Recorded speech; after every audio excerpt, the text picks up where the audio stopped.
Donc, bonjour à toutes et à tous, nous sommes ravis de vous accueillir pour ce nouveau webinaire Social Builder sur la thématique Innover et protéger ses créations intellectuelles en France.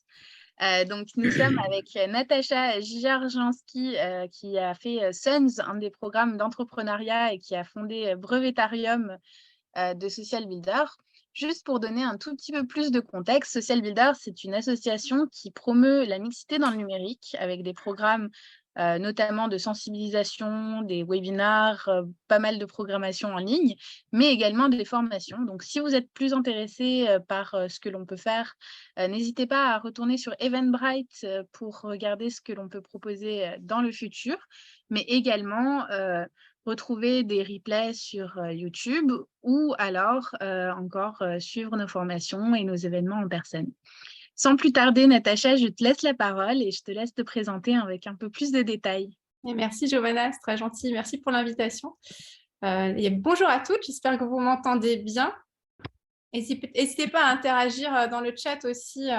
Je vais vous solliciter un petit peu pendant l'intervention pour que ce soit plus interactif, plus sympa. Alors, je vais déjà partager mon écran. N'hésitez pas à couper vos micros aussi si vous voulez bien, ce sera plus confortable pour tout le monde. Alors, est-ce que vous voyez mon écran? Et salut Belinda, je t'ai vu. Super. Impeccable. Alors oui, aujourd'hui, on va parler de propriété intellectuelle et d'innovation. Donc, c'est un sujet qui me touche particulièrement puisque c'est mon cœur de métier et effectivement, c'est un sujet qui touche pas mal les personnes qui sont là dans Social Builder et finalement tous les entrepreneurs. Donc, j'espère que le support vous sera intéressant pour vous, mais je suis sûre que vous allez en tirer des ressources précieuses en tout cas. Alors, je vais commencer par me présenter. Donc, moi, j'ai une double formation. Je suis à la fois scientifique, puisque j'ai un doctorat en biologie moléculaire et cellulaire, et je suis aussi diplômée du CEPI. Donc, c'est une école qui forme de façon juridique, en fait, au brevet d'invention, aux marques, dessins et modèles industriels. Donc, si ça ne vous parle pas encore, on va y revenir un petit peu plus tard sur ces sujets. Et donc voilà, 10 ans à peu près en sciences pures, 10 ans aussi un petit peu plus maintenant en propriété industrielle. Et voici un peu plus de 3 ans que j'ai fondé Brevetarium. Alors, effectivement, j'ai participé au programme Sun. Brevetarium existait déjà, mais en tout cas, ça m'a apporté des ressources précieuses pour pouvoir ancrer mon activité. Je suis aussi pas mal impliquée dans des projets, que je dirais, à impact positif. Donc, notamment des projets de l'économie sociale et solidaire et aussi des projets plus environnementaux, mais qui touchent toujours à l'innovation. Je cite très simplement Time for the Planet pour celles qui connaissent ou qui ne connaissent pas d'ailleurs, et aussi le programme MUSH qui est beaucoup plus récent, mais qui est aussi sur une thématique centrée autour de l'environnement. Voilà, et pour mes activités, évidemment, vous trouverez toutes les informations qui me concernent sur Brevetarium et mes différents services. Et si vous voulez me suivre, j'ai aussi monté une newsletter il y a peu. Donc, je vous invite à vous inscrire. Alors là, l'adresse est un petit peu longue, mais dans tous les cas, vous retrouverez tout ça si ça vous intéresse sur le site de Brevetarium. Alors, au programme aujourd'hui, évidemment, il va être question d'innovation. Donc, je vais vous apporter quelques notions sur ce mot-là qui peut être un petit peu complexe ou en tout cas avoir beaucoup de connotations. Donc, on va démêler ça rapidement ensemble. Ensuite, j'ai couplé les deux parties entre les stratégies de protection de propriété industrielle et les bonnes pratiques associées pour protéger vos créations. Donc là, je prendrai quelques exemples clés pour qu'il y ait une meilleure compréhension de ces notions-là. Et si on a encore le temps, pour finir, on parlera de la valeur marketing de l'innovation et de la PI. Quand je vais dire pays, ce sera propriété intellectuelle. Et voilà, normalement, le tout devrait durer 1 heure avec incluant une dizaine de minutes de questions. Si jamais vous avez des questions qui viennent plus tard, vous pouvez là aussi me joindre a posteriori sans souci. Et sinon, il y a le chat. N'hésitez pas à poser vos questions au fil de l'eau. Alors peut-être que je n'y répondrai pas tout de suite si la réponse arrive au cours de programmation. Mais en tout cas, n'hésitez pas à tout poser ici. C'est bon pour vous? C'est clair? Ça a l'air. En tout cas, n'hésitez pas. Donc, commençons par l'innovation. Alors, je vais commencer par vous faire travailler un petit peu pour savoir finalement qu'est-ce que pour vous innover veut dire, qu'est-ce que l'innovation vous évoque. Est-ce que vous avez comme ça des mots-clés qui peuvent voilà, émerger? Mettez-le dans le chat. Alors, Wendy nous parle de création. OK. Est-ce que ça, vous avez d'autres idées quand on parle de ça? OK, beaucoup sur la tech, nouvelles technologies, la nouveauté. Il n'y a pas de mauvaise réponse, hein. C'est vraiment par rapport à vos ressentis et ce que vous avez comme background sur la question. La nouveauté qui revient beaucoup, nouvelles solutions, idées originales, techno, artistiques, qui résoudre des problèmes.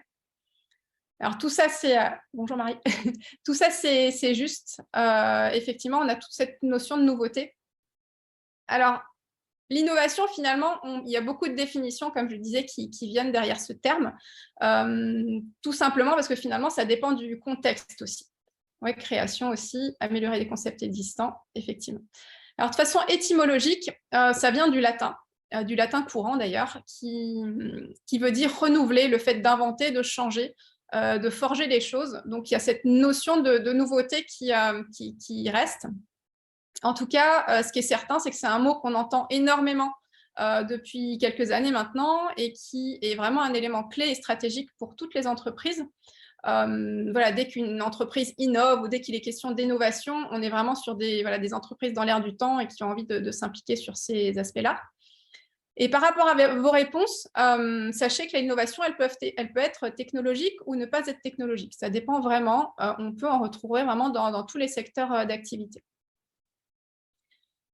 Alors, pour préciser un consensus par rapport à cette notion d'innovation, c'est qu'on a 3 points. Le premier, c'est le fait que innover, ça veut dire apporter de la nouveauté. Vous l'avez vous-même identifié dans vos réponses dans le chat. Donc, apporter de la nouveauté, ça peut être tant avoir un nouveau produit qu'un nouveau service ou un nouveau concept ou un nouvel usage, par exemple d'un produit existant. En tout cas, il y a vraiment cette notion de nouveauté qui est vraiment très importante. Et d'ailleurs, la nouveauté, c'est vraiment un élément clé concernant la propriété intellectuelle. On le verra notamment avec les brevets d'invention, mais aussi avec les dessins et modèles. La nouveauté, c'est vraiment le cœur de ce qui va faire votre propriété intellectuelle. Donc, en lien direct aussi avec les notions d'innovation. Ensuite, les gens s'accordent pour dire aussi qu'innover, c'est évidemment créer de la valeur. C'est-à-dire qu'on va avoir une valeur qui est existante ou perçue, une valeur qui peut être financière, économique, mais aussi une valeur qui peut être stratégique ou simplement d'utilité. Et cette valeur, elle peut être créée d'une part pour l'entreprise ou alors pour l'utilisateur ou le consommateur du produit ou service, ou alors celui qui va l'acheter, qui peut être différent du consommateur final. En tout cas, ce qui est certain, c'est que ça apporte un plus à l'entreprise ou au consommateur. Et enfin, pour innover, et c'est un point clé qui est souvent oublié, il faut en fait que l'innovation, elle soit appropriée par les utilisateurs. Autrement dit, l'idéal, c'est qu'elle intègre la vie courante de ses destinataires et pas simplement que ce soit une idée géniale qui ne sert à personne, en fait. Pour innover, il faut vraiment intégrer le marché et pouvoir être, oui, comme dit, vraiment intégré prendre le pas finalement sur ce qui existait et intégrer la vie courante. Alors là, dans le carré vert, je vous ai indiqué un exemple d'innovation, mais ce n'est pas le seul qu'on peut trouver. Mais un type d'innovation, ça peut être par exemple de proposer sur le marché un produit ou un service qui va être nouveau et qui va plaire aux consommateurs et générer la croissance de l'entreprise. Voilà, c'est vraiment un exemple type. On trouve la nouveauté, la valeur et l'appropriation par les utilisateurs. Alors ici, je vous note en fait quelques pistes pour pouvoir innover. Innover, c'est aussi créer, donc il y a énormément de méthodologies possibles. Mais là, je vous en donne 3 qui sont, on va dire, sur le principe assez faciles et que vous pouvez finalement appliquer à pas mal de domaines. Le premier exemple, ça va être partir de l'existant en fait et l'améliorer. ce qu'on appelle les innovations qui sont incrémentales, c'est-à-dire qu'on a un point de départ et on va vraiment identifier ce qui va clocher en fait sur ce point de départ, identifier les problèmes, ensuite trouver des solutions et choisir la meilleure des solutions. Alors, la meilleure des solutions, ça peut être la meilleure par rapport la plus simple, ça peut être celle qui va être par exemple, utiliser le moins d'énergie, ça peut être celle qui coûte le moins cher ou celle qui va rapporter le plus. Il y a différentes façons de choisir en tout cas la solution appropriée, mais on est vraiment dans un contexte d'évolution par rapport à quelque chose qui existe. Ça, on le retrouve pas mal dans les inventions. On a très rarement des inventions de rupture, on a très souvent par contre des technologies qui sont améliorées par rapport à quelque chose qui existait déjà. Donc, c'est vraiment un type d'innovation qui est vraiment très largement utilisé. Ensuite, vous avez tout ce qui est innovation adjacente, c'est-à-dire que vous avez un nouvel usage pour quelque chose qui existe déjà. Donc, le quelque chose, je rappelle, ça peut être un produit, ça peut être un service, ça peut être voilà, un concept. L'idée, c'est vraiment de changer le produit ou le service de son contexte initial. Pour vous donner un exemple plus concret, c'est par exemple, je pense que vous avez tous en tête, quand c'était encore la mode des savons liquides, il y avait des pompes en fait sur les bouteilles et on appuyait sur la pompe et on délivrait en fait une quantité de savon type pousse-mousse. Et maintenant, on a un nouvel usage de cette pompe qui a été transposé par Tesser, donc qui est un fabricant de sirop. Et en fait, il a transposé cette pompe sur ses bouteilles de sirop pour justement faciliter le fait de se servir le sirop pour éviter d'en mettre partout, qu'il y ait ce bouchon qui colle, etc. Et surtout d'avoir la bonne dose de sirop à chaque utilisation pour faire des économies. Donc là, on a typiquement le même produit, mais qui a été transposé du milieu cosmétique vers le milieu de l'alimentaire. Ça, c'est vraiment une innovation adjacente. Et enfin, un autre exemple pour innover, moi, ce que je peux vous amener, c'est d'adopter le concept de ce qu'on appelle de design thinking, c'est-à-dire vraiment adopter une démarche créative avec un protocole assez vraiment posé. Donc, la première étape, ça va être de se mettre à la place du client pour vraiment voir quels sont les problèmes qu'il peut avoir dans l'utilisation de votre produit ou votre service.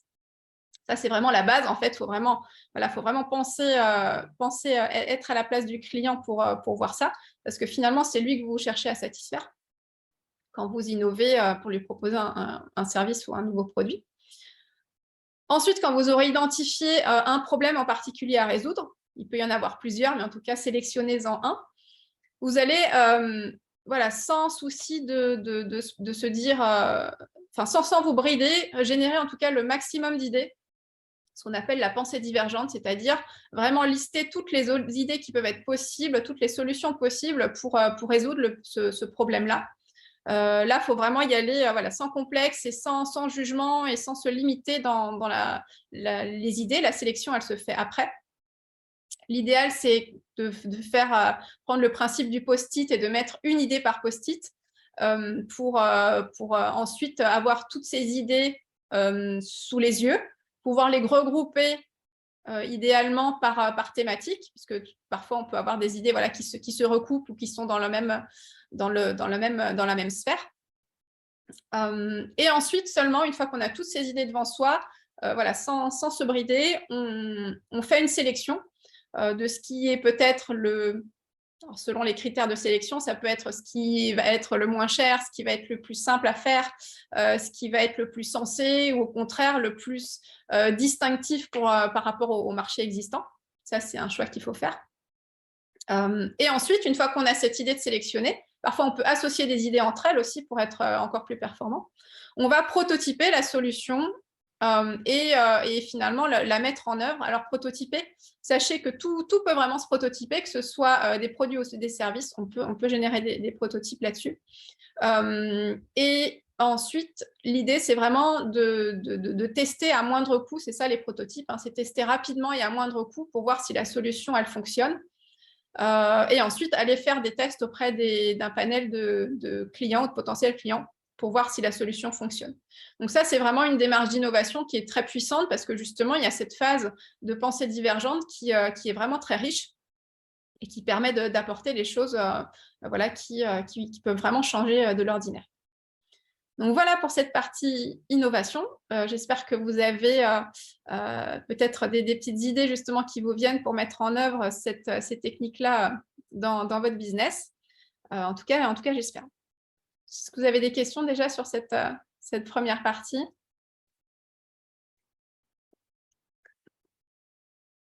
Eh ben, je vais continuer avec une autre question, alors si vous n'en avez pas.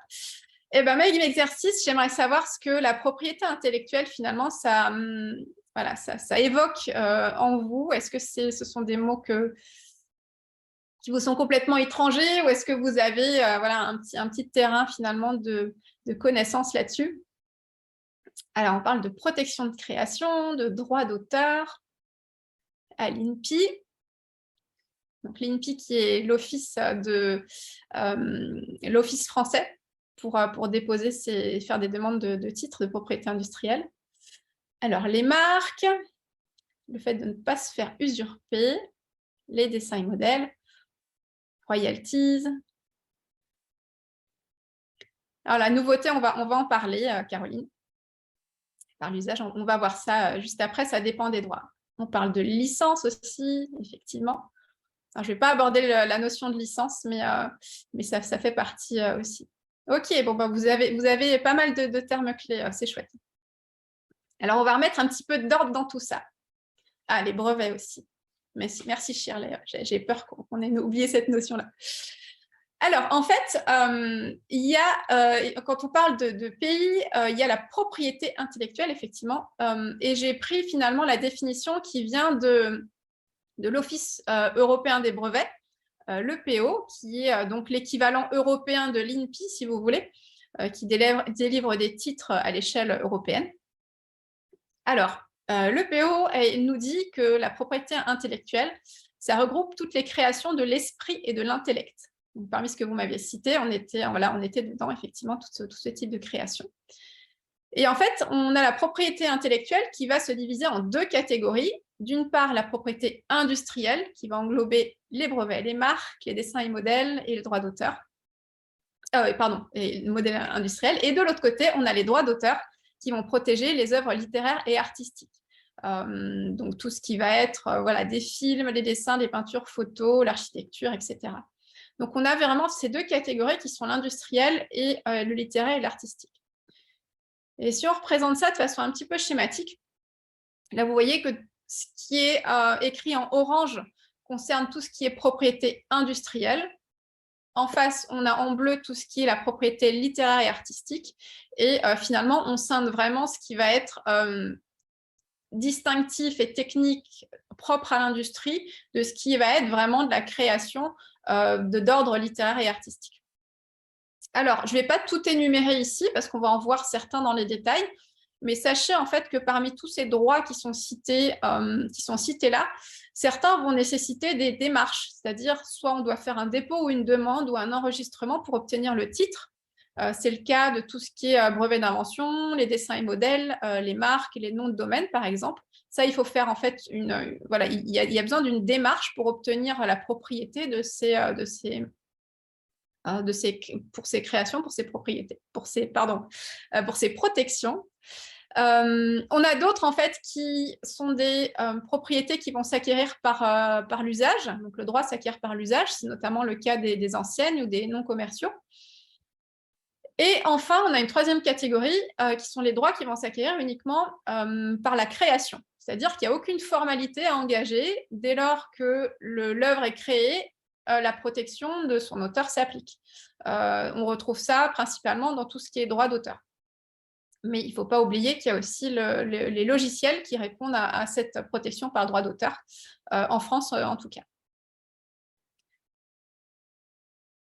Donc maintenant, ce que je vous propose de faire, c'est de finalement viser certains de ces droits pour les stratégies de protection de la propriété industrielle et donc y associer toutes les bonnes pratiques. J'ai juste un œil sur les questions. Alors, il y a Shirley qui me demande la différence entre le dessin et l'œuvre graphique. Alors, je vais y revenir en fait dans la présentation, mais sache, Shirley, que le dessin, en fait, dans le contexte, je vais remettre la diapo, le dessin, finalement, dans le contexte de la propriété industrielle, c'est quelque chose d'ornemental qui va être apposé sur un produit. Qui a vocation à être vendu, alors qu'une œuvre graphique, ça a vraiment une notation qui est artistique. Alors là où donc c'est deux droits qui peuvent être différents. Ce qui est intéressant, c'est qu'en fait, on a une même création graphique qui peut être à la fois protégée par le dessin et modèle s'il est déposé, et aussi par le droit d'auteur, et cette fois sans être déposé. Mais les deux droits peuvent se conjuguer en fait. Et le logo, c'est considéré comme une marque. Je vais y revenir. Alors, voilà un petit peu quelques droits que j'ai isolés simplement pour faciliter les choses et que je vais détailler avec vous aujourd'hui. Donc, le premier droit qu'on va voir, ça va être celui des brevets d'invention. On verra qu'il s'applique vraiment pour toutes les inventions qui sont des solutions techniques. Donc, vraiment, là, on est dans une catégorie qui est tout à fait particulière et qui est bien identifiable de la solution technique. On verra aussi les marques qui sont vouées à l'identification distinctive des produits ou des services. Donc, c'est là qu'on peut retrouver les logos, notamment. La partie dessin et modèle enregistré, donc là, c'est uniquement pour l'apparence extérieure d'un produit.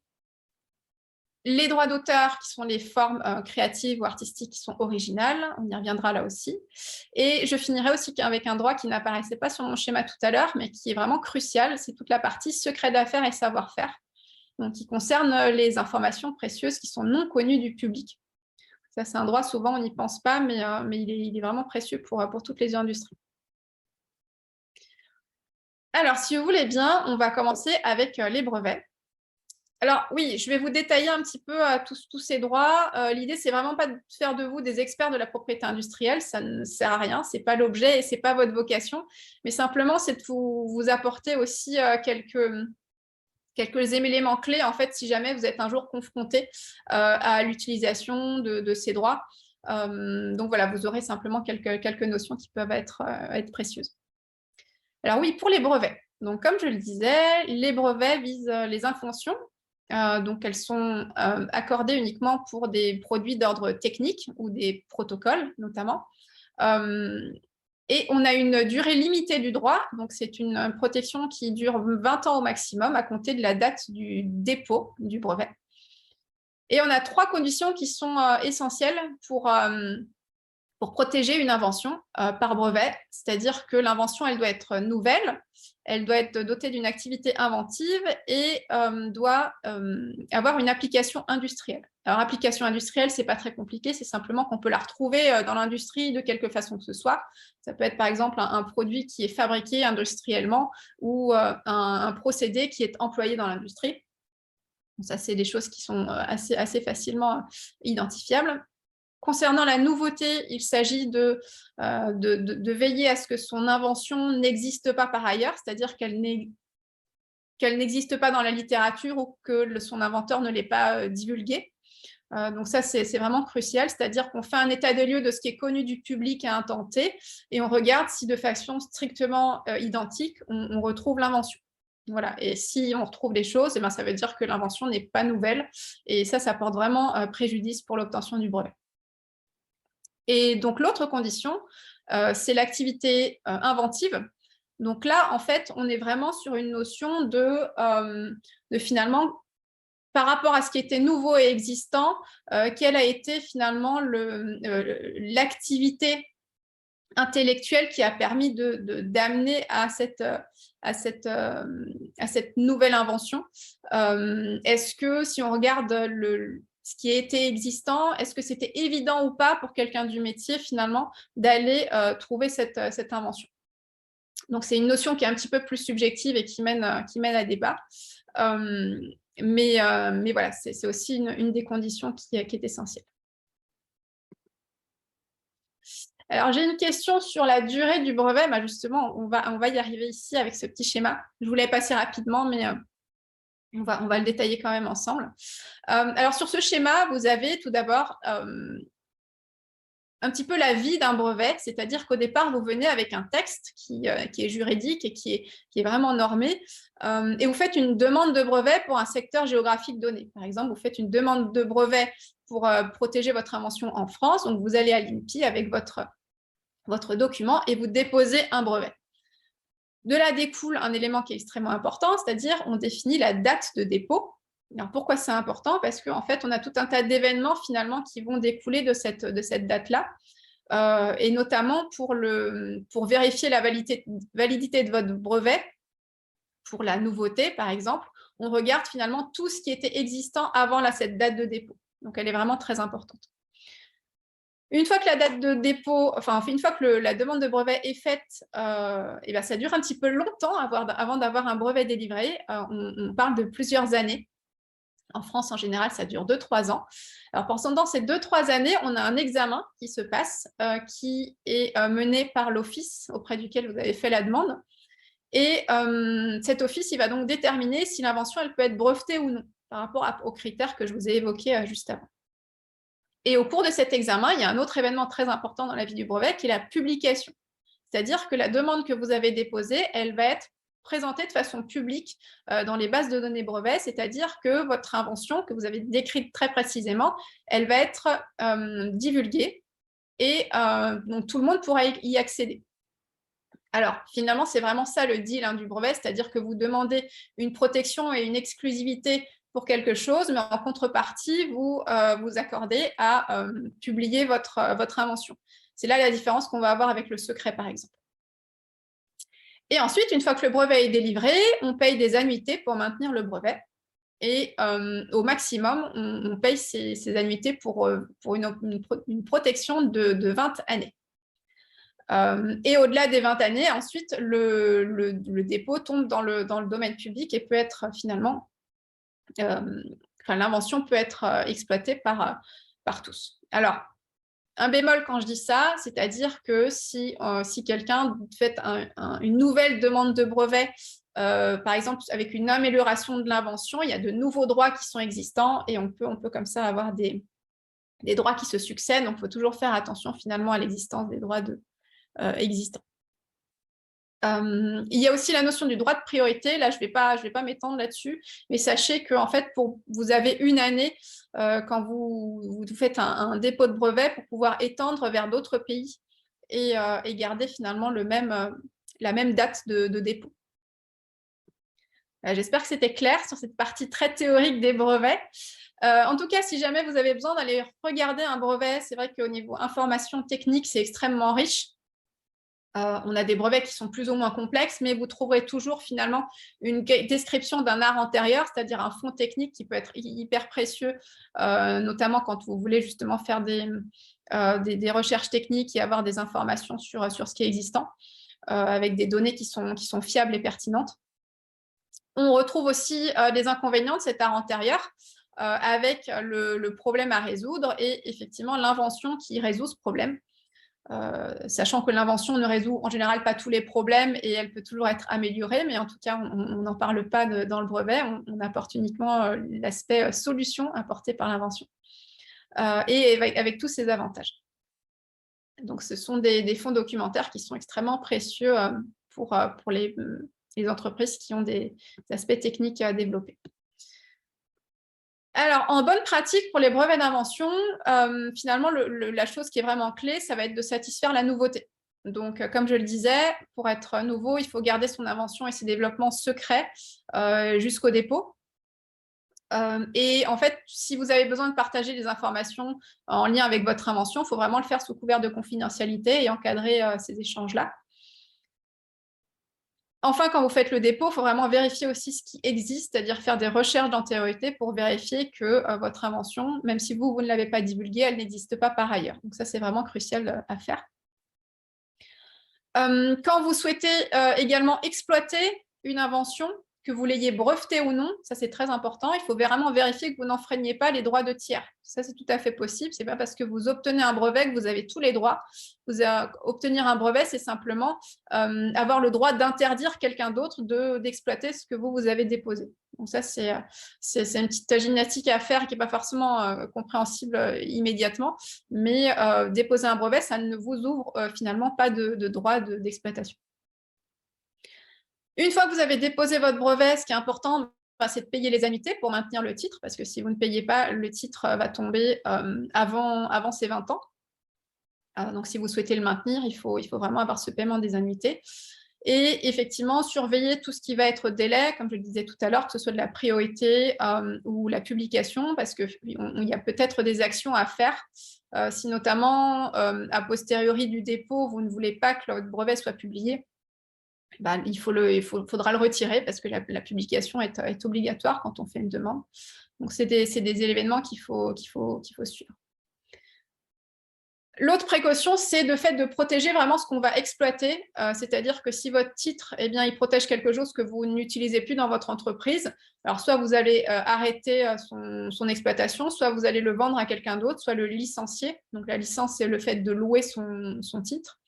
Mais en tout cas, ce n'est pas nécessaire de le conserver. Et aussi protéger ce qu'on exploite vraiment, c'est vraiment dans la rédaction de votre brevet, c'est important de cadrer ces aspects-là.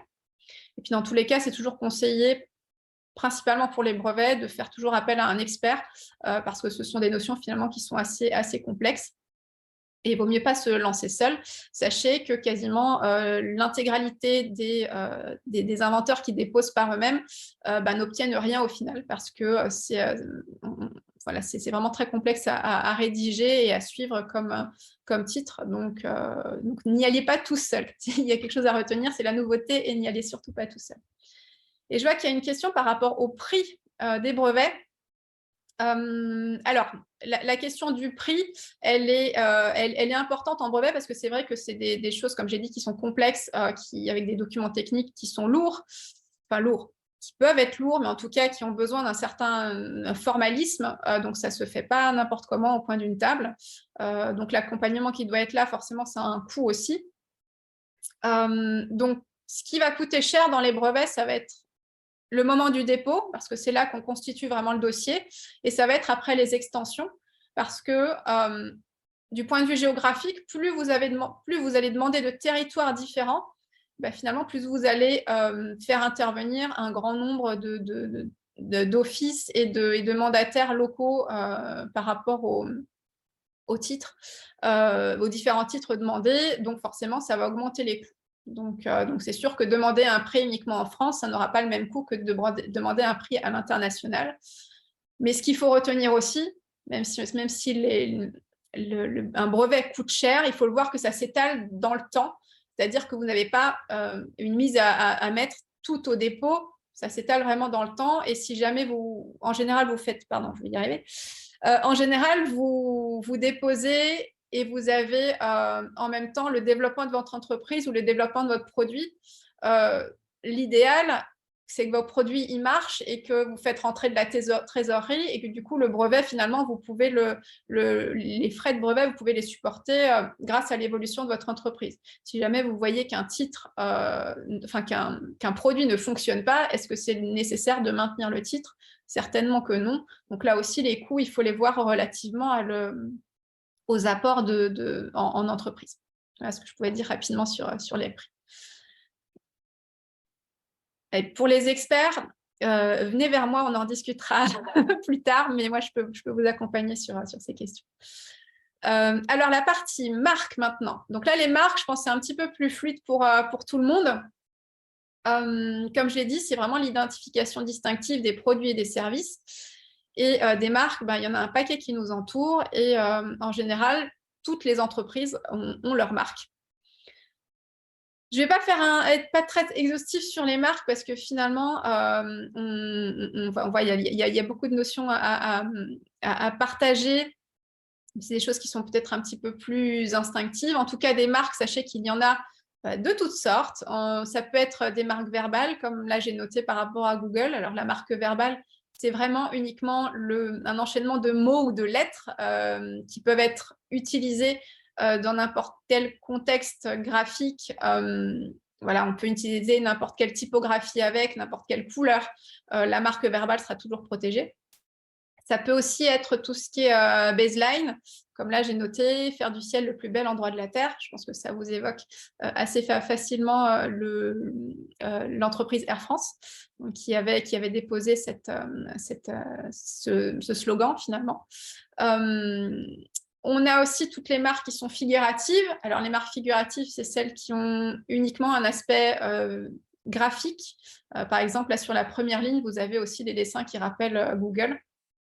On est semi-figuratif quand on rajoute finalement un élément de typographie. C'est le cas notamment avec la marque de Social Builder là, que j'ai indiqué. Bref, en fait, des marques, il y en a vraiment de toutes les sortes. On peut avoir des marques de couleurs. Ah oui, alors quand je dis des marques de couleurs, ça ne veut pas dire une marque en couleur, ça veut vraiment dire une couleur qui est protégée pour un produit et un service en particulier. Là, le carré jaune que je vous ai mis, je ne sais pas si c'est une couleur qui vous parle, mais c'est une couleur qui est protégée. Oui, il y a le orange de Hermès, il y a le bleu Tiffany aussi. Là, j'ai mis une boîte Tiffany pour la marque tridimensionnelle, mais on a le bleu de Tiffany aussi. Le jaune, là, c'est un jaune post-it. Donc, c'est la marque 3M qui a protégé cette couleur, qui est vraiment distinctive pour ces produits de post-it. Ouais, on en a plusieurs. On a des marques, comme j'ai dit, tridimensionnelles. Par exemple, la boîte ici, Tiffany, c'est une marque tridimensionnelle. Des marques de position aussi, c'est-à-dire qu'on a un petit dessin qui apparaît sur une position précise sur un produit. Là, on a l'illustration avec des chaussures. On peut aussi avoir des marques sonores. Donc, je pense que tout le monde pense à la petite musique Netflix qu'on a au début de chaque ouverture de la plateforme.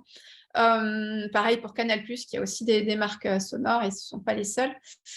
Et des marques aussi multimédia, donc notamment avec par exemple des génériques ou des jingles. Là, je n'ai pas mis la vidéo, mais pour Canal+, c'est un exemple également. Donc voilà, finalement, on a beaucoup d'éléments graphiques qui peuvent apparaître. Alors non, des marques olfactives, non, on n'a pas de marque olfactive. Alors pourquoi? C'est vrai qu'on peut aborder cette notion-là. En fait, la marque, il faut vraiment qu'elle puisse être certes identifiée par le consommateur, mais qu'elle puisse aussi être définie dans les bases pour avoir le titre, en fait. C'est-à-dire que là, si j'écris, si on écrit Google, on sait, on met des lettres ensemble et ça écrit le mot Google et on peut bien le définir.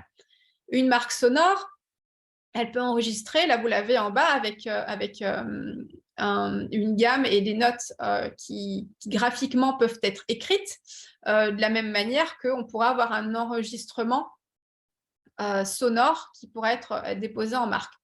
Du point de vue olfactif, en fait, ce n'est pas possible de fixer la marque olfactive sur un support. D'autant que la marque olfactive, finalement, ça fait appel à un sens qui est assez subjectif pour chacun et qu'on ne va pas percevoir les odeurs tous de la même manière. On va peut-être en avoir des souvenirs, on peut avoir des évocations, mais les marques qui font appel à ces sens-là, notamment que ce soit les saveurs ou au niveau de l'odorat, on ne peut pas les fixer en marque, en fait. Ce n'est pas possible. Donc, il y a beaucoup de documentation, de jurisprudence et compagnie sur la partie olfactive, mais en fait, non, on ne peut pas déposer uniquement avec l'odeur. Ce n'est pas possible. Alors, le site internet, ça rentre dans les noms de domaine. Ça rentre dans les noms de domaine, Shirley. Oui.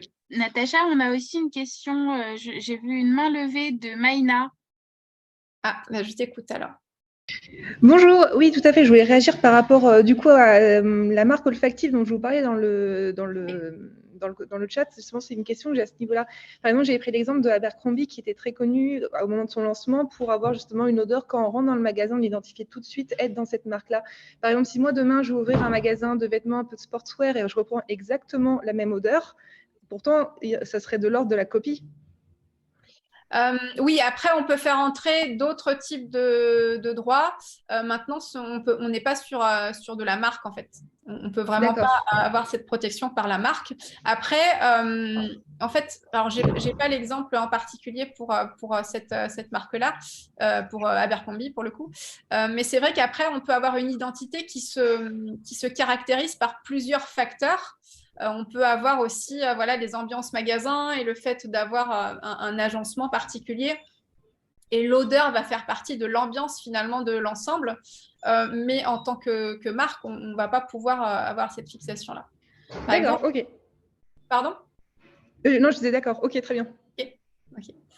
Après, on peut avoir des combinaisons de plusieurs droits, en fait. Par exemple, si là, je prends la marque multimédia de Canal+, que voilà, je vais pas passer, mais on a la marque verbale Canal+, on a la marque figurative Canal+, on a la marque sonore Canal+, et on a la marque multimédia qui se conjugue finalement dans cette marque multimédia.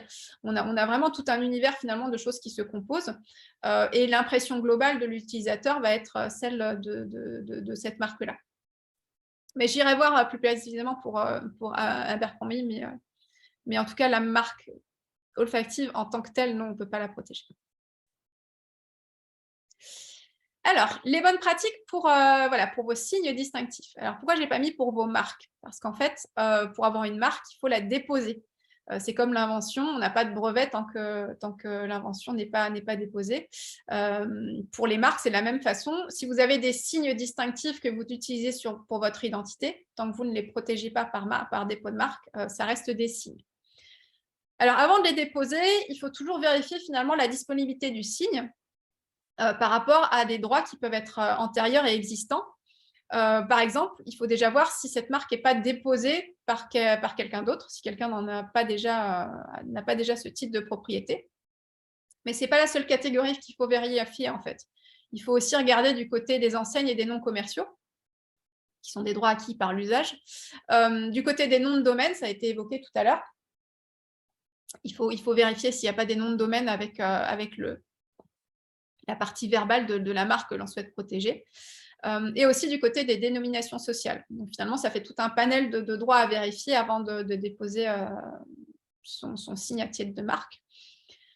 Et aussi, extrêmement important, il faut vraiment sélectionner les produits et les services que vous allez exploiter par votre marque, parce que sinon, vous pourrez la perdre tout simplement. Donc, il faut vraiment avoir une sélection extrêmement étroite pour ces marques-là. Ensuite, après le dépôt en soi ne fait pas tout. Il faut penser déjà à surveiller ce que font les tiers, parce que les tiers peuvent déposer des marques qui vont être sensiblement identiques, voire identiques, et il faut vous opposer si c'est le cas. Sachez que quand vous faites une demande de marque à l'INPI, ils ne vont pas du tout vérifier s'il y a des marques similaires ou identiques qui existent. Ce n'est pas une formalité qui est accomplie par l'INPI, mais par contre, a posteriori, il y a des oppositions qui peuvent se faire. C'est pour ça que vous aussi, au moment où vous déposez, vous devez faire cette vérification. Il faut penser aussi effectivement à exploiter ou à faire exploiter la marque. Comme je vous l'ai dit, si elles ne sont pas exploitées, un tiers peut vous demander peut annuler votre marque. Vous devez aussi la défendre si elle est utilisée par les tiers. Si vous voyez qu'il y a de la contrefaçon, c'est nécessaire d'agir. Et si vous souhaitez la maintenir, sachez que vous pouvez la renouveler tous les 10 ans. Donc voilà, c'est une date clé à garder en tête pour pouvoir conserver sa marque. Alors, j'ai une question sur comment protéger son nom de domaine. Alors, au niveau des noms de domaine, c'est un petit peu particulier. En fait, c'est un petit peu premier arrivé, premier servi, c'est-à-dire que vous demandez le dépôt, si le nom de domaine, si jamais il est libre, vous pouvez l'utiliser. Attention, quand on dit ça, c'est qu'il faut quand même aller vérifier s'il n'y a pas des marques déjà existantes, parce que ça constitue un droit antérieur. Donc, quand vous souhaitez déposer un nom de domaine, vous faites d'abord une vérification des marques protégées, et ensuite, vous pouvez faire le dépôt uniquement. En fait, si vous voulez, le nom de domaine, ça c'est la jurisprudence qui nous le dit, une fois qu'il est réservé et exploité, finalement, il y a un droit qui se crée pour protéger ce nom-là. Voilà, je ne sais pas si ça répond à votre question, Caroline.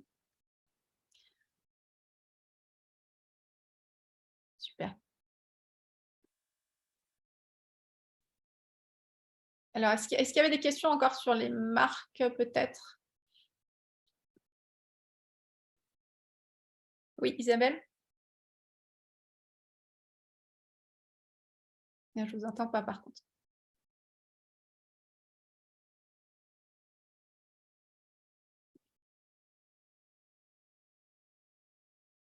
Alors, oui, bonjour, excusez-moi, je ne pouvais pas réactiver le son toute seule. J'ai vu que l'INPI propose des services pour justement faire des recherches sur les marques, les noms de domaine, tout ça. Donc, il y a plusieurs formules qui sont soit en France, soit dans différents pays. oui. Est-ce que c'est vraiment une garantie comme quoi il n'existe rien d'autre au moment où on fait la recherche, bien évidemment? Ou voilà, est-ce que c'est vraiment indispensable de le faire? Est-ce que c'est vraiment garanti qu'il n'y a rien d'autre qui existe? Ou est-ce qu'on peut se contenter de la faire soi-même si on a les bons tuyaux? Alors, la faire soi-même, c'est toujours délicat. Parce que effectivement, les moteurs de recherche ne sont pas les mêmes et les façons de faire les recherches sont tout à fait particulières. Sachez que quand vous faites une demande auprès de l'INPI, il va juste faire une recherche de signes identiques ou similaires. Il ne va absolument pas vous faire l'analyse qu'il y a derrière. Et finalement, toute la valeur qu'il y a dans une recherche, c'est l'analyse qui en est faite. Donc là, il faut pareil se rapprocher d'une personne qui peut vous faire l'analyse. Parce que finalement, une fois que vous aurez le document de recherche, vous serez un petit peu au même point qu'avant, ou voire même avec plus de doutes. Donc, c'est bien de pouvoir faire vérifier ça. Ensuite, ces recherches, elles vont aussi dépendre de ce que vous allez demander, parce qu'au final, peut-être que vous avez des recherches à faire qui visent vraiment un signe verbal, ou vous avez peut-être une partie qui est plus voilà, graphique à rechercher. Donc là aussi, on va avoir des distinctions.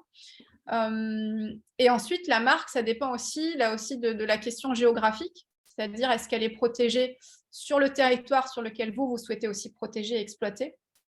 Donc ça, c'est des notions aussi qui sont importantes, parce qu'au final, une marque qui est protégée uniquement aux US, quelle va être voilà, sa portée au niveau français, ça, on a aussi des questions. Alors, sachez aussi, et bon, alors moi, j'ai une formation là que je prévois sur les marques, donc il y a beaucoup à dire sur les marques. Et si ça vous intéresse, je vous encourage à revenir vers moi ou à suivre mes activités. Mais sur la partie marque, ce qui est vrai aussi, c'est qu'il y a la question de notoriété d'une marque aussi. C'est-à-dire qu'on a certaines marques, par exemple des marques de luxe, même si les produits et services visés par ces marques sont des produits, par exemple, je dis n'importe quoi, mais uniquement dans la joaillerie, si c'est des marques qui sont notoires, vous ne pourrez quand même pas utiliser ce nom-là pour faire du chocolat. Voilà, parce que c'est des marques qui ont vraiment une portée, une dimension qui dépasse finalement le titre de propriété industrielle demandé initialement. Donc voilà, donc c'est vrai qu'il y a plusieurs niveaux de lecture quand on parle de marque. D'accord. En ce qui concerne l'INPI, j'ai vu qu'il y a aussi le fichier WIPO, ou WIPO, je ne sais pas comment on dit, qui est plus international, qui a l'air Oui, c'est la d'être… partie internationale, oui. Ouais. Voilà, qui est donc probablement plus complet que le fichier de l'INPI. Alors, plus complet, je ne pourrais pas juger, mais en tout cas, si c'est des recherches qui s'étendent internationalement, oui, forcément, il y aura plus d'éléments qui vont être cités. Oui. D'accord. Et pour reprendre les questions qui sont dans le chat, qui peut nous aider à faire ce type d'interprétation de résultats? C'est ça. Enfin, revenez vers moi, on pourra en discuter, mais on est après sur les cabinets de propriété industrielle qui peuvent gérer ça. Voilà, ça je peux m'en occuper aussi. Parce que je ne vous ai pas tout dit sur mes activités, mais j'ai Brevetarium, mais j'ai aussi un cabinet de propriété industrielle qui fait cette gestion. Merci. Avec plaisir. Alors, je ne sais pas où on en est du timing, Giovanna. Alors, on est à 10 minutes de la fin, donc je pense qu'on va avancer sur peut-être le contenu, et on reviendra sur les questions un petit peu après. Ok, merci. Fais le maître du temps avec plaisir. Donc, je vais aller un petit peu plus vite. Donc, la partie dessin et modèle, cette fois. Donc là, c'est assez facile à cerner. Donc, on est toujours dans la propriété industrielle, puisqu'on est là, cette fois, sur la protection de l'apparence qui va être externe à un produit. Alors, sachez que pour les territoires français en particulier, on protège pour 5 ans au minimal et on peut réitérer la protection par tranche de 5 ans jusqu'à 25 ans au maximum. Et cette fois, la protection, des conditions de protection, ça va être la nouveauté. Donc là encore, est-ce que ça existait avant ou pas? Donc là aussi, attention, ne pas divulguer un dessin au modèle, enfin l'apparence d'un produit avant de demander la protection, même s'il y a des subtilités, mais voilà, le conseil que je peux vous donner, c'est ne pas divulguer avant le dépôt. Il faut aussi que le dessin et modèle ait un caractère propre, c'est-à-dire qu'il n'y ait pas d'impression de déjà-vu par rapport à un produit qui est existant. Et enfin, il faut vraiment que ce soit quelque chose de visible, c'est-à-dire que s'il faut désosser le produit pour accéder à la partie, à l'élément graphique du produit, ce n'est pas quelque chose qui peut être protégé par dessin modèle. On doit vraiment être dans l'utilisation normale du produit pour cette partie visible.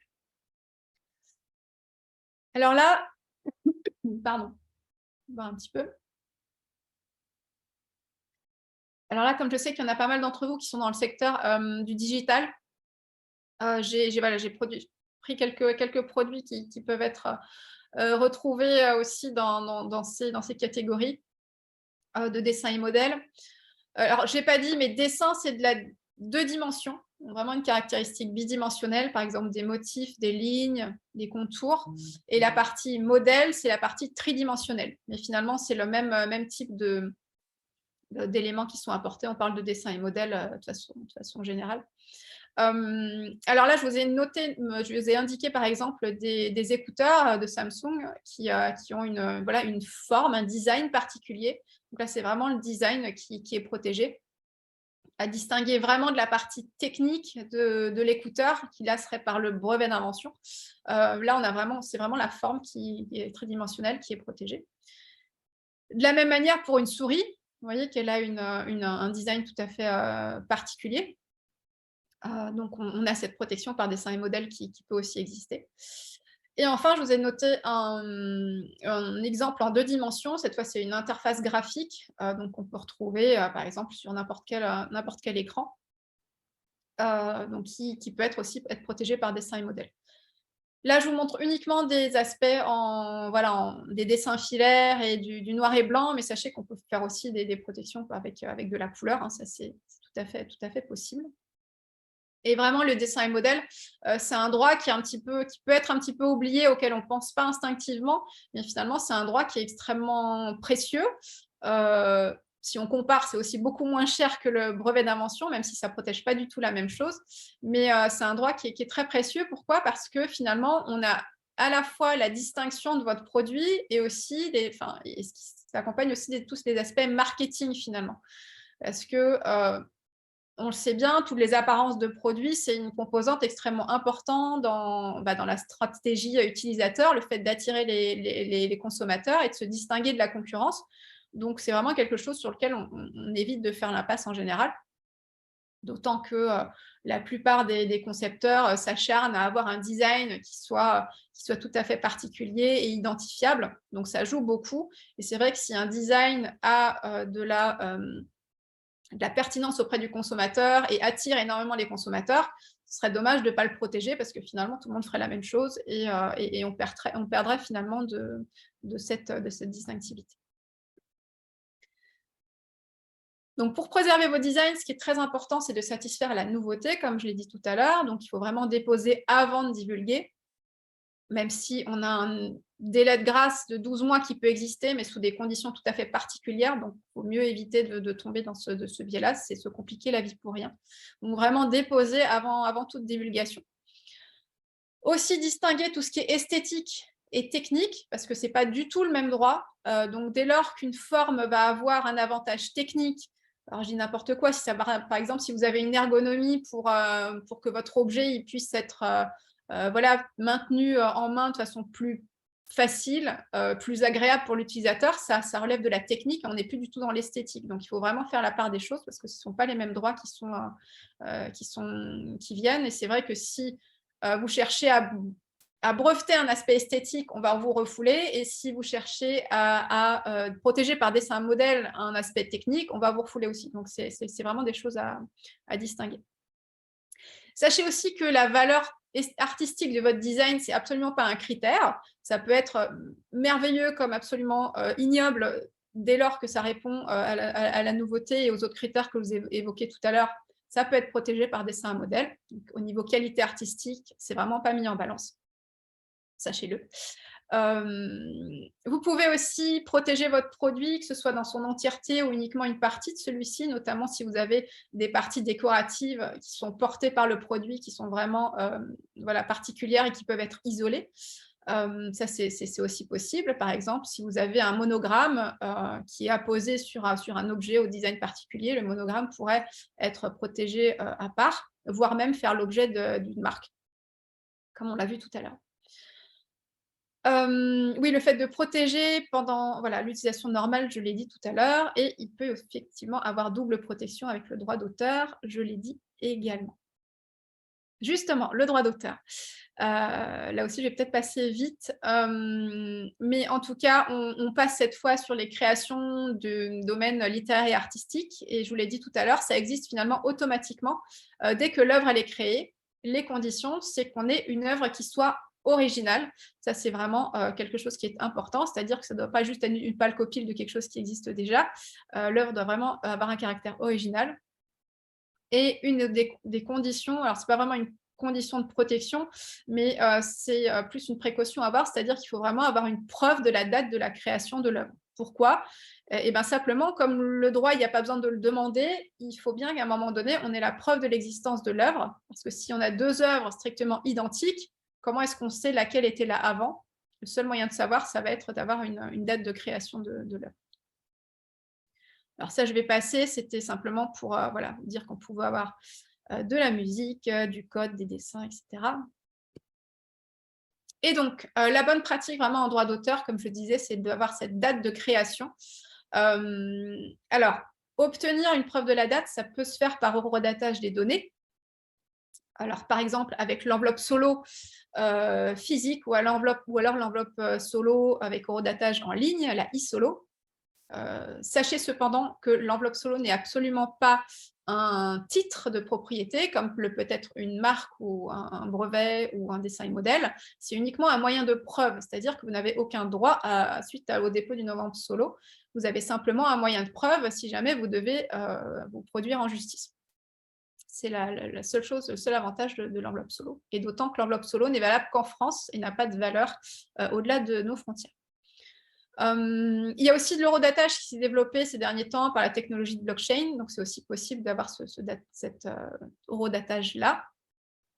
Et sachez aussi que pour toutes vos créations numériques, comme les logiciels, les applications mobiles, les bases de données, les sites internet, bref, tout ce qui relève du droit d'auteur et qui peut être numérique, vous pouvez faire des dépôts avec l'Agence de protection des programmes, l'APP. Vous pouvez faire des dépôts en ligne où là, on est un peu sur le même système finalement que l'enveloppe solo avec le dépôt finalement de la documentation, du logiciel, du code, etc., avec une copie qui est conservée par l'APP.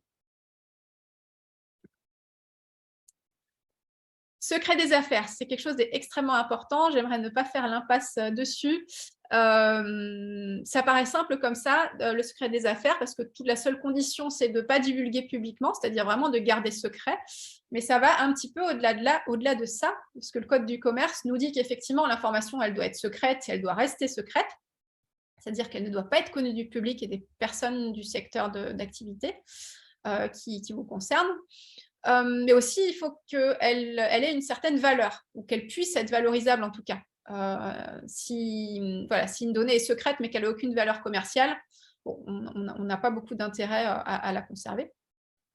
Cette valeur, elle doit être effective ou potentielle, et surtout, cette information, elle garde de la valeur tant qu'elle est secrète. C'est-à-dire que si tout le monde est au courant, ensuite, on peut vraiment perdre de la substance et de la valeur.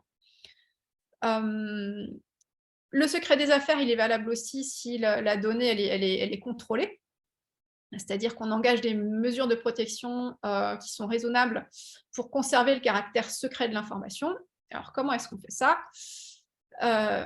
Bon, ça viendra juste après. Je vous donne déjà des exemples de secret des affaires. Peut-être qu'il y a la recette du Coca-Cola qui vient tout de suite en tête pour certaines d'entre vous. effectivement, les recettes, les façons de les protéger, c'est uniquement par le secret. Mais il faut aussi penser à tous les résultats de R&D, quel que soit le domaine. Aussi, tout ce qui est savoir-faire pour des procédés de fabrication, notamment. Toutes les bases de données, les fichiers clients, les logiciels, là encore. Et aussi, toutes les informations que vous conserverez secrètes avant de demander un titre, notamment pour les brevets. Tous les détails sur le produit, sur l'invention avant de déposer un brevet, c'est le secret des affaires et ça reste dans le domaine de secret. De la même façon pour le dessin et modèle, comme je l'évoquais tout à l'heure. Je suis désolée, je parle vite, mais j'essaye de transmettre un maximum d'informations sur les dernières minutes. Et pour préserver vos secrets, alors pareil, ça paraît simple comme ça. C'est sûr quand on est seul dans sa boîte, c'est plus facile de garder un secret que quand on commence à avoir plus de monde. En tout cas, les précautions à prendre, ça va être de sécuriser les données de façon physique, c'est-à-dire par exemple faire des archives qui vont être séparées et surveillées, veiller à la circulation des documents et des ordinateurs, par exemple. Si vous avez des données confidentielles sur un ordinateur, évitez de le promener et de l'oublier dans un train, ce sera toujours mieux. Les sécurisations numériques sont effectivement extrêmement précieuses, bien sûr. Donc, sécurisez bien vos systèmes informatiques. On pense au mot de passe, mais pas que. Il faut vraiment avoir les choses qui sont vraiment mises sous sécurité numérique. C'est extrêmement important. C'est important aussi de passer des accords en interne à votre entreprise, en veillant à ce que les personnes qui sont impliquées dans votre boîte, elles soient soumises par exemple à des clauses de non-concurrence ou des clauses de confidentialité tout simplement, que ce soit par des contrats ou leur protocole de travail. De la même manière, si vous ne dites pas aux gens de garder le secret, ils n'ont pas forcément le réflexe de le faire, donc il faut vraiment bien briefer ces équipes.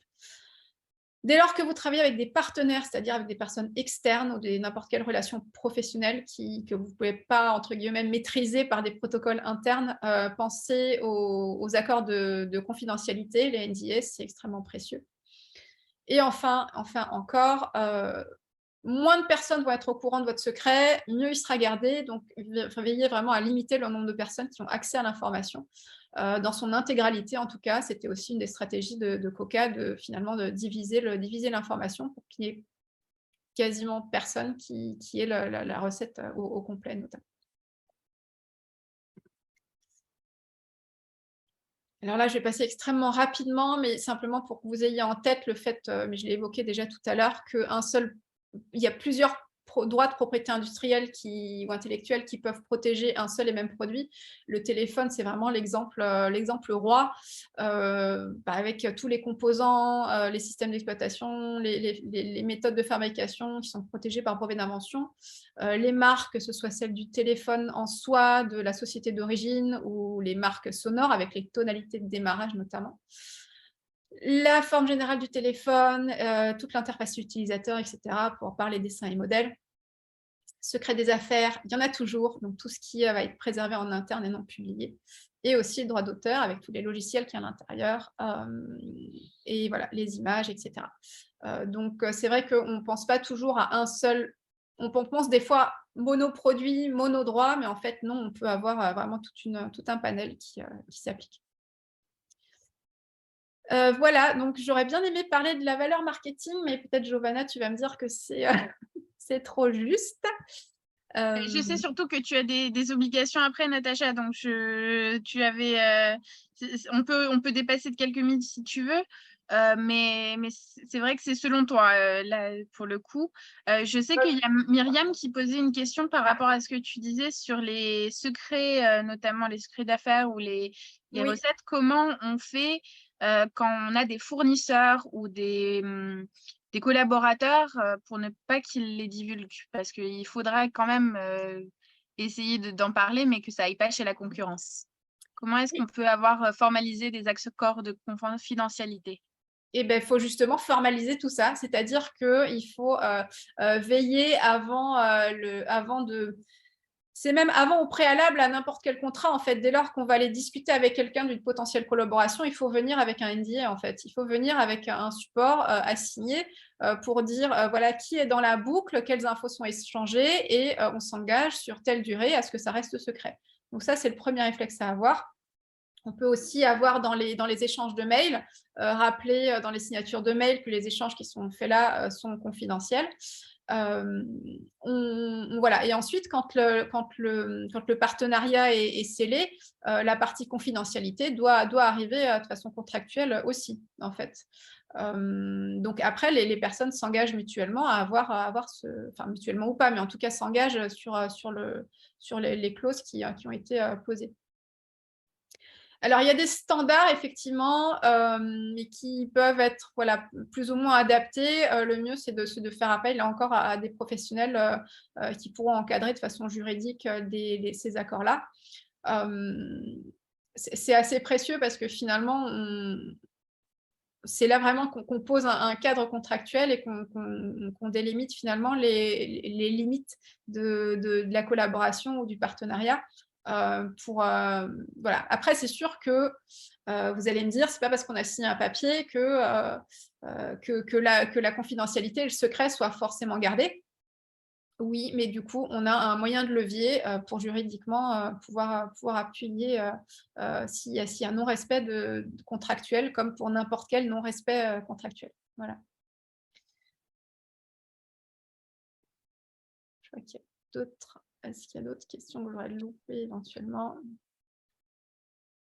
C'était où pouvoir trouver les prix donc, de ces consultations. Mais j'imagine que toi, par exemple, sur ton site, tu pourrais peut-être donner des devis et les autres Oui, s'il y a spécialistes. besoin, de façon spécifique. De toute façon, si vous avez des questions spécifiques à votre business, le mieux, c'est pas de demander les questions génériques ici. Il faut vraiment traiter au cas par cas. Là encore, on peut avoir des notions de propriété industrielle pour se poser les bonnes questions, comme vous êtes en train de le faire, mais après, c'est vraiment du cas par cas qu'il faut aller chercher. Donc oui, je vais quand même faire un petit peu de la partie marketing parce que là, c'est pas lourd, là. C'est le côté un petit peu sympa de la propriété industrielle aussi. Parce que c'est vrai que alors avoir des titres, c'est bien, avoir des protections, c'est bien, mais si ça peut en plus apporter de la valeur marchande à ce que vous proposez, c'est d'autant mieux. Alors la cosmétique, elle s'y est pas trompée, hein, elle l'utilise massivement. Je pense que vous êtes tous déjà ou toutes déjà tombés sur des produits. Il y a beaucoup de marques cosmétiques qui font ça, mais voilà, on a ici sur ce produit, on a 5 brevets déposés, c'est écrit en gros en rouge, il faut bien que ce soit visible, que c'est innovant. Alors, on a cette exclusivité finalement et la qualité du produit et son image unique qui est mise en avant. Pourquoi particulièrement en cosmétique? Parce que souvent, c'est des années de recherche et ce serait dommage de ne pas montrer qu'on a vraiment appuyé la recherche sur ces produits-là.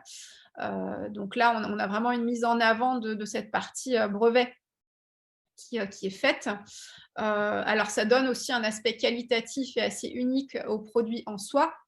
Alors, je ne veux pas casser le mythe parce qu'effectivement, on a des innovations qui portent leurs fruits et qui peuvent avoir des effets tout à fait bénéfiques et recherchés. Donc ça, ce n'est pas la question. Mais sachez aussi que quand sur ce type de produit, vous avez marqué que c'est breveté, ça peut tant être la formule qu'une seule molécule, mais aussi simplement la partie la boîte simplement et la façon dont c'est conservé. Par exemple, si vous achetez un mascara et qu'il y a marqué qu'il y a des brevets dessus, ça peut très bien être la brosse du mascara qui est brevetée et pas forcément son produit. Mais là encore, si ça répond à des questions techniques, il n'y a pas de souci, c'est juste le consommateur n'en a pas forcément conscience. Donc là aussi, sur un autre produit qui est du sérum Fiche, je ne sais pas si vous connaissez cette marque, mais ils ont donc innové, donc ça prend une grosse partie du packaging, hein, c'est bien encadré, il y a une innovation dessus pour plus de sécurité. Donc là, on répond vraiment à un problème de sécurité de l'utilisateur. Alors, problème de sécurité que l'utilisateur a vraiment pu rencontrer ou alors dont il n'avait pas conscience, mais il se rend compte que là, ah oui, je serai plus sécuritaire si j'utilise ce produit-là. Donc là encore, il y a peut-être une balance entre le fait que ce soit une innovation pertinente pour l'utilisateur ou pas. Moi, en tant qu'utilisatrice, je dirais oui, mais là encore, finalement, on ne se pose pas trop la question quand on met en avant ce genre de choses sur la partie packaging. On est vraiment là pour dire les autres ne le font pas, nous, on répond à cette question. Donc, achetez plutôt notre produit. C'est vraiment le message qu'il y a derrière ce type d'éléments. Bon, là, on n'est pas encore dans le digital. J'ai des exemples du digital juste après, mais simplement, là, Lay's, ils ont mis en avant dans le petit coin là, le fait que leur sachet est à 50% d'origine végétale. Donc ça, c'est aussi une innovation. C'est aussi, voilà, il y a marqué nouveau en plus à côté. C'est aussi pour répondre aux attentes environnementales du consommateur. Et finalement, ce développement, ça leur a pris énormément là aussi, beaucoup de R&D et de longues années de recherche pour pouvoir proposer ce nouvel emballage.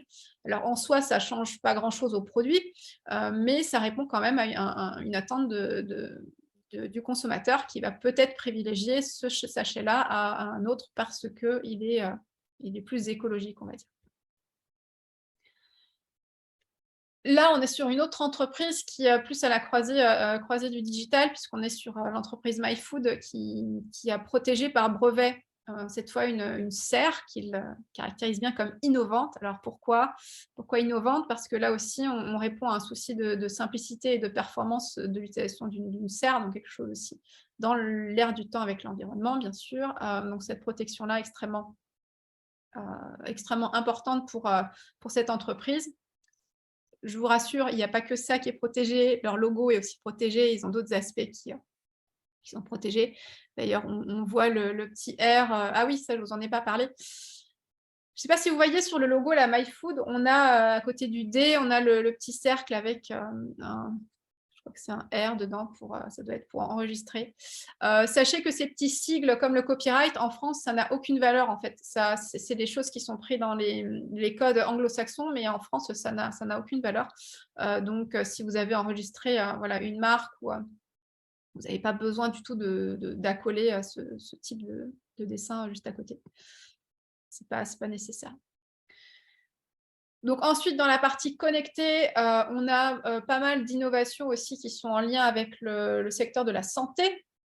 Donc ça, c'est une marque française qui propose des produits connectés dans le digital, connectés dans la santé, pardon, où là, finalement, on a un usage à la base d'une montre qui est détourné pour pouvoir faire des mesures du corps humain, en fait, et faire avec des applications de suivi de santé.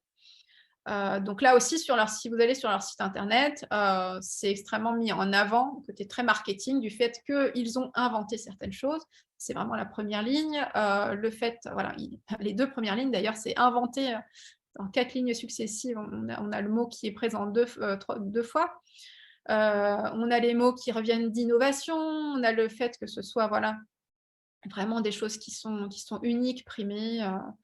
Donc vraiment une mise en avant finalement marketing de cette partie-là. Sans là encore remettre en doute la qualité du produit, mais c'est vrai que c'est un levier marketing qui est très fort. Et là, c'est une autre technologie aussi française qui utilise finalement cette fois des écouteurs, là aussi pour faire des enregistrements de l'activité cérébrale. Alors, eux ont déposé un brevet, ils communiquent aussi autour, et voilà, c'est aussi un avantage qui est extrêmement distinctif par rapport aux autres produits du marché. C'est vraiment mis en avant. Alors, donc voilà, pour conclure, simplement, sur la valeur marketing des produits et services. Donc, c'est vrai que l'API, à la base, c'est fait pour protéger et valoriser vos créations et vos investissements. Mais au final, il y a ce côté attractif pour le consommateur et pour les investisseurs. C'est-à-dire que vous déposez de l'API, ça veut dire que vous voulez vraiment mettre en avant votre produit, vous créez de la valeur et c'est extrêmement pertinent. Et ça valorise énormément vos développements et vos créations. Ça vous aide beaucoup à vous distinguer de la concurrence et ça encourage énormément l'innovation. Donc ça, c'est des choses qu'il faut vraiment garder en tête parce que c'est véridique, hein, ça se démontre à l'usage. On sait que les entreprises qui développent leur portefeuille de propriété industrielle, tout titre confondu, sont celles qui progressent le mieux et qui maintiennent le plus sur le long terme. Donc, ce n'est pas des choses à négliger. On a aussi tout ce message, et c'est là où je viens avec la valeur marketing de la propriété industrielle, c'est-à-dire que quand on voit qu'un produit est innovant et protégé, il y a ce caractère de nouveauté, de distinctivité et d'unicité et de qualité aussi qui transparaît. Alors là aussi, qualité, c'est tout relatif, mais c'est en tout cas l'impression utilisateur que ça donne. Donc voilà, donc n'hésitez pas effectivement à vraiment regarder ce que vous pourriez protéger avec, par rapport à vos créations. Et je finirai là-dessus pour dire qu'en fait, tout le monde a toujours peur d'être copié et c'est vrai que c'est jamais agréable et ça fait, engager des démarches dont on préfère se passer. Mais sachez que quand un produit il est nouveau et connaît un succès sur le marché, c'est très probable finalement qu'il y ait la concurrence qui ait envie de produire, des choses, identiques ou similaires. Donc ça montre aussi certainement que vous êtes, sur la bonne voie. Mais voilà, après il faut pas hésiter à, voilà, à faire respecter, ses droits. Et je crois que c'est ma dernière slide, parce que c'est peut-être vraiment les choses qu'il faudra retenir de cette intervention. Pour éviter les catastrophes, sachez que c'est jamais trop tôt. C'est jamais trop tôt pour construire voilà, votre stratégie de propriété industrielle et pour vous renseigner sur la question.